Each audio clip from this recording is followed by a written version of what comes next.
In Season 3, Episode 6 of the Adult Swim slow comedy Joe Pera Talks With You, entitled Joe Pera Takes You for a Flight, Joe's friend Gene describes the overview effect as a satellite map slowly zooms out over the decommissioned Reiko Army airfield in the far eastern Upper Peninsula, until the massive concrete triangle is a tiny speck amidst a sea of forest carved out between the upper Great Lakes.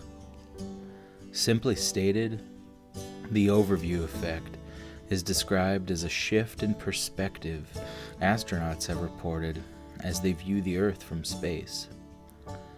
As one becomes further removed from Earth's surface, the smaller and more fragile the planet appears. This perspective shift often is accompanied by overwhelming feelings of awe and beauty.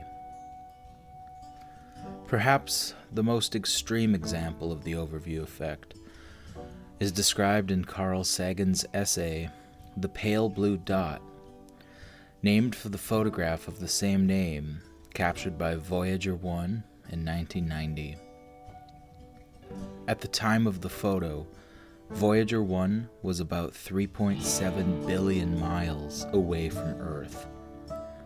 If you haven't seen the photo, please Google it and read Sagan's short essay as well. At first, the photo isn't much to look at. That is, until you understand what you're looking at.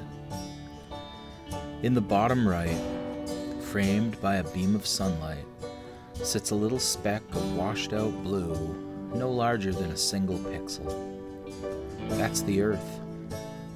On it, writes Sagan, everyone you love, everyone you know, everyone you ever heard of, every human being who ever was lived out their lives.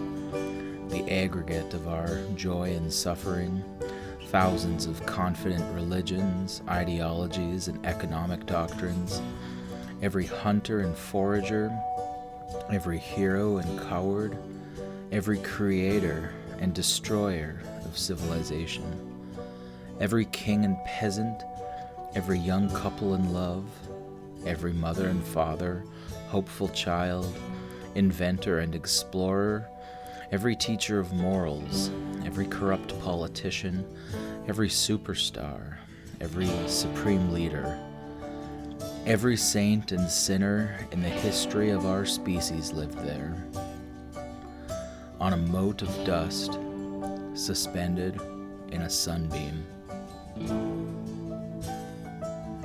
As a recreational drone flyer, the FAA limits me to an altitude of 400 feet, so you probably aren't experiencing the overview effect right now. Sorry. Most of this footage was shot while exploring new fishing locations, but never used because I didn't catch any fish or find any unique wildlife or plant life interesting enough to tell a story. Or at least that's what I initially told myself. And thus, after lamenting adventures that never were, I found myself with a bunch of flyovers for my summer of exploration. I don't know about you, but I still am amazed when I see the woods and waters from this new perspective. Although I spend hundreds of hours looking at satellite imagery on apps like Google Earth and Onyx Hunt, following rivers from headwaters to mouth, piecing together 2 tracks to form a drivable or hikeable route to new waters, there still is a sense of detachment. Even visiting a place can leave an incomplete picture too. There certainly have been places I've visited and missed a trail or promising fishing hole just around the next bend. These little flyovers help me come as close as I can to completing the picture. I've studied the maps, I've stood beneath the trees and in the water, and now I can take in a bird's eye view. Now I can better appreciate the history being written by these rivers, lakes, and forests. Here's to the next adventure.